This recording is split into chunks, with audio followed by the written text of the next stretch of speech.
I had an NDE during a 12-hour surgery for removal of a benign neuroma. After leaving ICU the next morning, I awakened to the thought I had had a strange dream. A few months later, after I related this dream to a friend, she said she did not think it was a dream. Her mother related to her a similar experience. My friend then gave me the two books, Life After Life and Life After Death.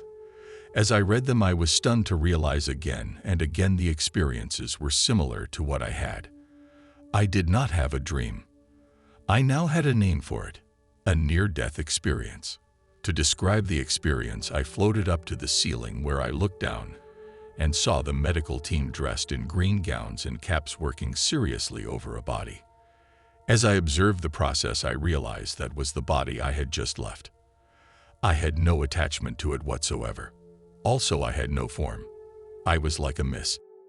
The next recollection was of floating without effort through a dark tunnel to a beautiful yellow-white light.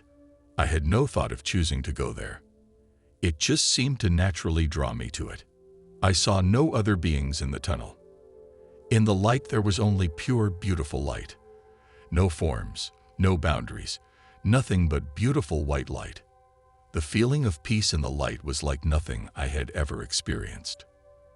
There was no such thing as time and space. I refer to me as I, but I felt no separation. At one point I became all there was. I knew all there was and I had all knowledge. I had a thought and the answer was immediately there. I was the core, the infinite pure white light, and there was nothing else.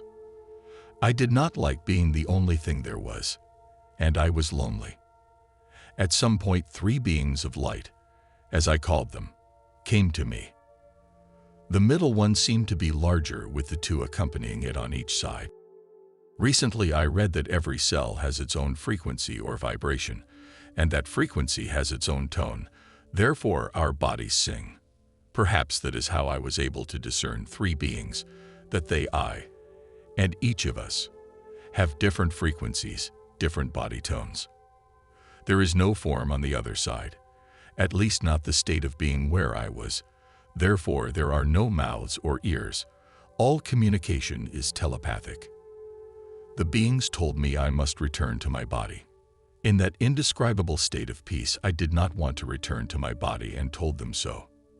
They said I must return, that my mission, my purpose on earth was not yet finished. I had no choice. In hindsight, I appeared to be like a wisp of smoke or mist that re-entered the body at the crown of my head. The next thing I recall is the doctor slapping my face, calling my name. I was back in my body. I opened my eyes to see family and friends standing around me. While in the light as a being of light myself, I was told and shown many things, yet do not recall them except as time goes by, wisdom and recognition come to me. I sense from what I was told and shown on the other side. Since my NDE, I left organized religion behind. As other NDE experiencers have said, I have no fear of death. In fact, I look forward to what's next. That's not to say I will not be sad or frightened to some degree. Yet with focus I know where we go, and there is nothing on earth like it. It is indescribably magnificent. No matter what is happening, life might feel painful, yet it is not serious. Instead, another lesson from which to grow. Life is joyous, filled with laughter and love. The greatest of these is love.